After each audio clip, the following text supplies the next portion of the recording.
So somebody's been up here. If you need to track someone down, put retired Park Ranger Dwight McCarter on their trail. You can tell that's mashed right there. It's several days old. This expert man tracker filled a book with tales of search and rescues in the Great Smoky Mountains. That was in '94. McCarter says no stories have happier endings than finding lost children in the wilderness. I tracked him. He called me Mr. Dwight.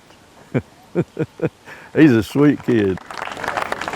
But the successful search methods used today were written on the empty pages of a story with no ending, even after half a century.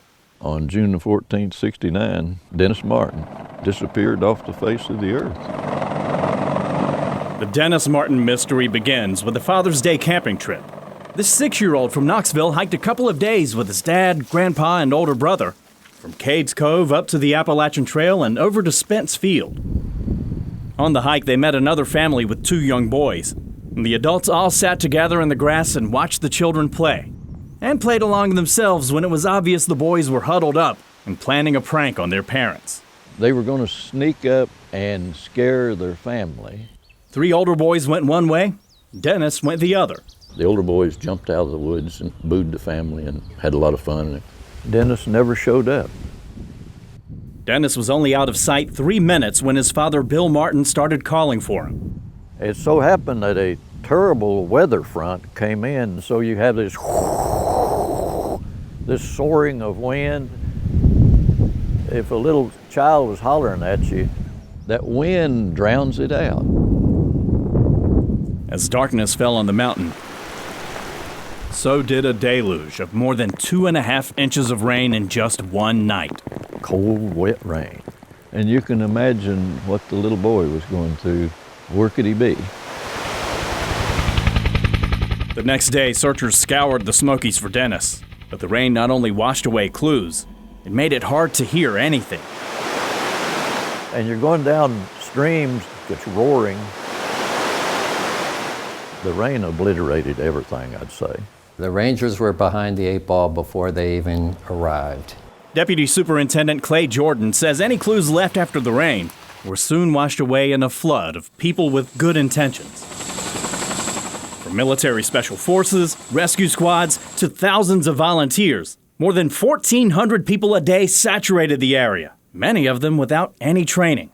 The outpouring of love and support was just enormous. The problem is, as they were searching for this needle in the haystack, they were trampling clues. We had a lot of people. Stomps down everything and muddies up the trail.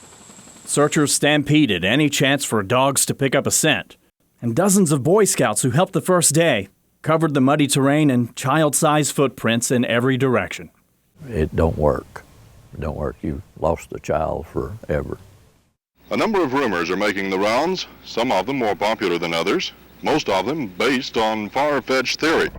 Did Dennis Martin fall off a cliff? Was he attacked by an animal? Kidnapped? Investigators followed countless leads for months, none of them leading to Dennis. And if you think of the busiest national park in the country, someone is eventually bound to come across something with Dennis Martin. Well, there's a reason that's not the case. Take a look at all these trees. They weren't even here in 1969. This is where they were landing helicopters to help with the Dennis Martin search. And each year this forest grows, it buries the secrets of the Smokies. Every year, nature layers up 1 inch of soil on top of that area. You go to the end of the book to figure out what happened to Dennis Martin, and the pages are blank. It's the ultimate mystery. Jordan says this story without an end was the beginning of a revolution in how searches are managed around the world. So people got together and tried to figure out how could you have so many people looking for a lost boy and not be able to find him. That really launched the science of looking for somebody lost in the woods. Searchers put a big emphasis on training and studying the psychology of how people in different situations behave when they're lost. And gone are the days of surrounding and drowning a search area with thousands of people. It is better to have a smaller number of people who are trained to really look for those clues and not to damage other clues. Experts filled the empty pages of Dennis Martin's story with lessons that continue to save countless lives. Tens of thousands of people have been found. Those happy outcomes may offer some solace, but never fill the void of a Great Smoky Mountain mystery that may never end.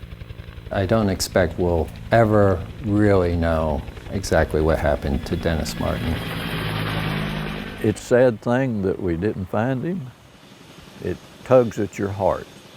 In the Great Smoky Mountains National Park, Jim Matheny, WBIR 10 News.